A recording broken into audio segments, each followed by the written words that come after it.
ధూళినైన నన్ను దూతగా నిలిపావు, ఎన్నికలేని నన్ను ఏలికగా చేశావు. ధూళినైన నన్ను దూతగా నిలిపావు, ఎన్నికలేని నన్ను ఏలికగా చేశావు. భూమి విరిగి ఫలమిచ్చెను, మేఘమిరిగి వర్షమొచ్చెను, రొట్టె విరిగి వృద్ధి చెందెను, నన్ను విరిచి వాడుకోమయ్యా.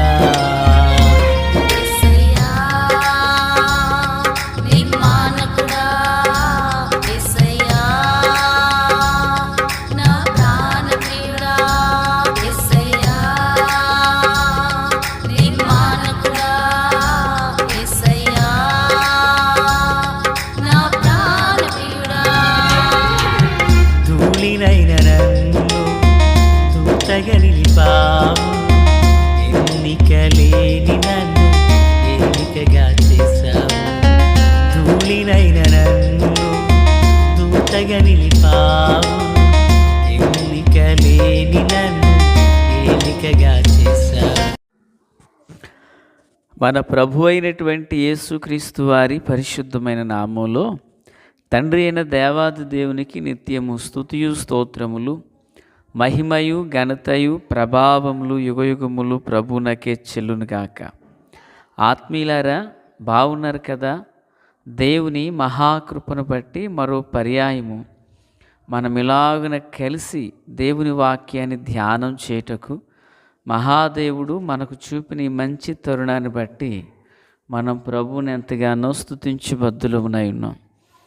దయగలిగిన ఆయన ఆత్మచేత సమభూమి గల దేశమున ప్రభువు మనలను నడిపించునుగాక. ఆమేన్. బాగున్నారు కదా ప్రియులారా?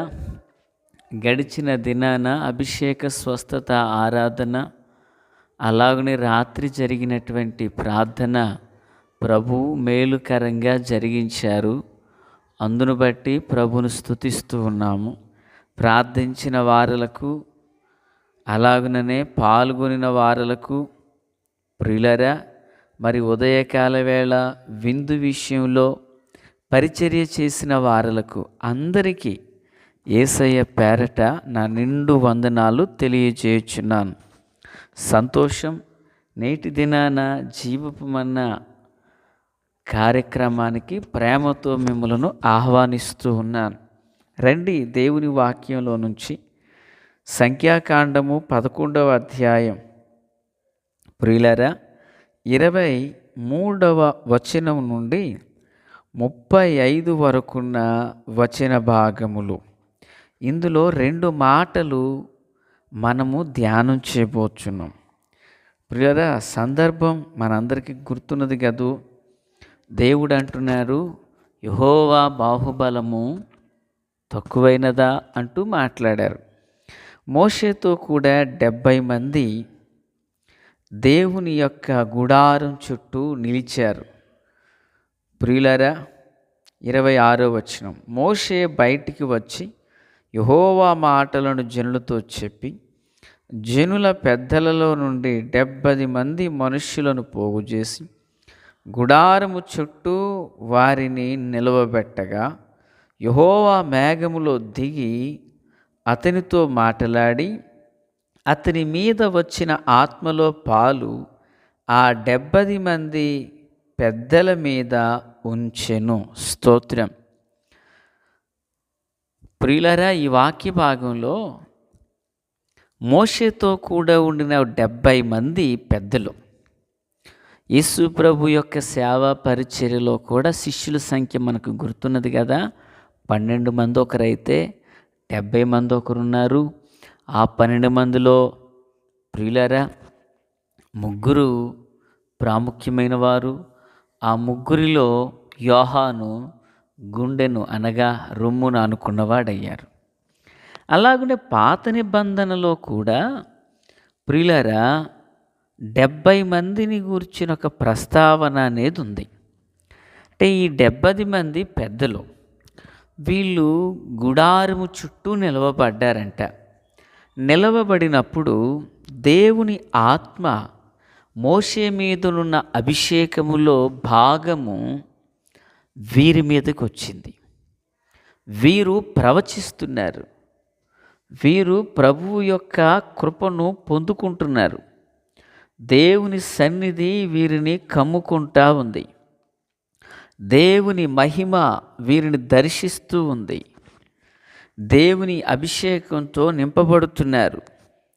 ప్రియులారా, మోషే మీదనున్న ఆత్మ వీరికి పాలిభాగము అయినది. దేవునికి స్తోత్రం కలుగునుగాక.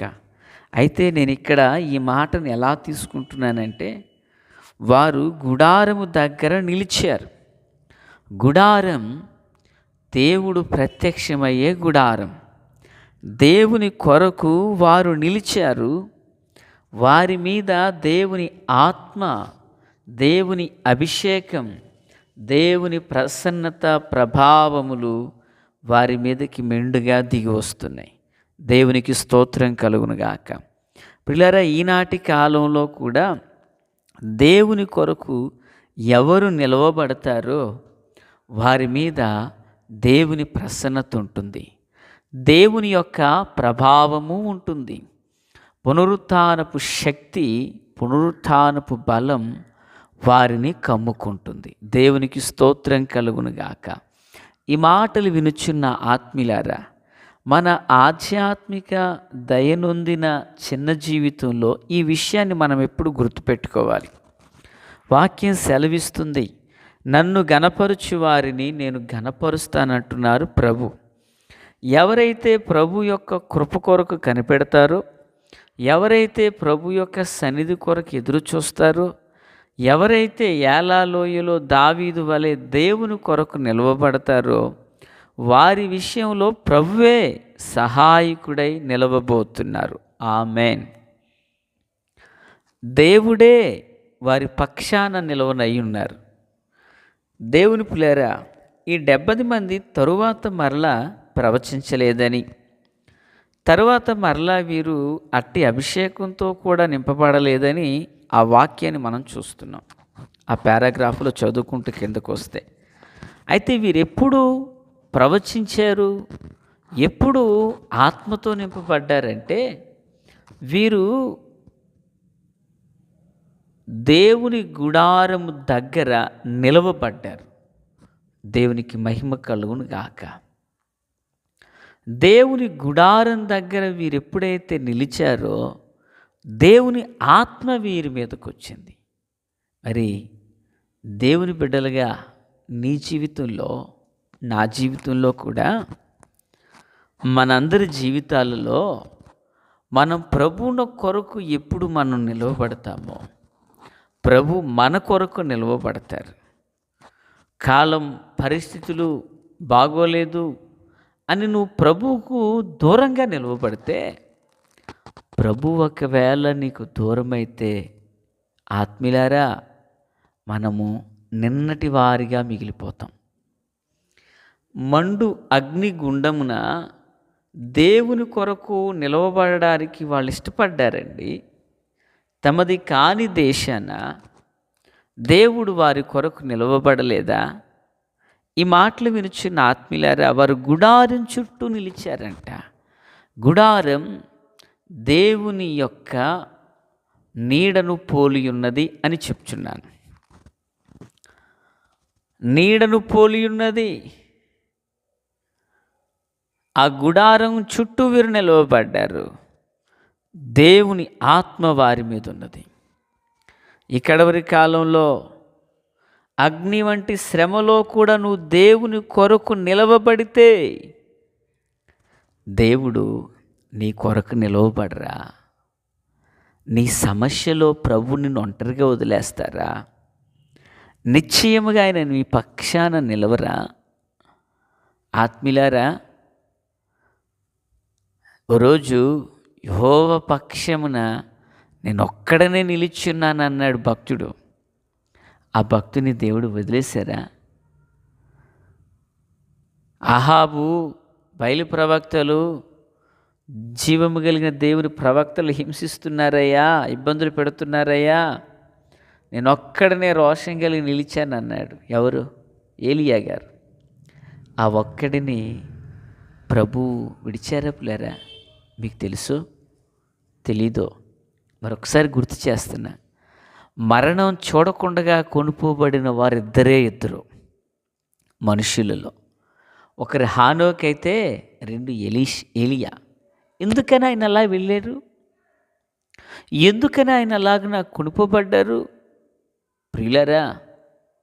ప్రియులారా, కారణం ఒకటే,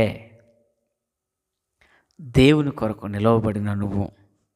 మరి 2026 సంవత్సరం ఆల్రెడీ మొదటి మాసం గడిచిపోయింది. రెండో మాసంలో నీ తీర్మానం ఏంటి? గుడారం చుట్టూ నిలవబడిన 70 మంది వలె నీ ఉంటావా? దేవుని కొరకు నిలవబడే వ్యక్తిగా నీ ఉంటావా? వారు కొంతసేపు నిలవబడ్డారు, తర్వాత వెళ్ళిపోయారు, ఇక లేదు ఇక. కానీ మనం అలా కాదు కదా. ప్రభు కొరకు, ప్రభు మహిమ నిమిత్తమై నిలవబడవలసిన వారమున్నై ఉన్నాం. దేవునికి స్తోత్రం. కనుక ఆత్మీయులారా, క్రీస్తునందు నాకు అత్యంత సన్నిహితులారా, సజీవుడైన దేవుని పాదాల చెంత చేరిన సంగమా, ప్రియులారా, మనం కూడా దేవుని కొరకు నిలవబడదాం. దేవుని ఉన్నతమైన కృపను ఆస్వాదిద్దాం. ప్రభు ఆత్మాభిషేకం మన మీద ఉండునుగాక. ఆమేన్. తండ్రి దేవా స్తోత్రం. వాక్యం అందరి హృదయాల్లో ఫలభరితం చేయండి. మేళ్ళుతో నింపండి. రాకడ కొరకు, రాజ్యం కొరకు సిద్ధం చేయండి. దయగలిగిన మీ ఆత్మచేత సమభూమి గల దేశమును మమ్మల్ని నడిపించండి. మీ కృప, మీ కాపుదల, కనికరములు రెట్టింపు చేయండి. దీవించండి. యేసు నామమున ఆమేన్. Praise the lord.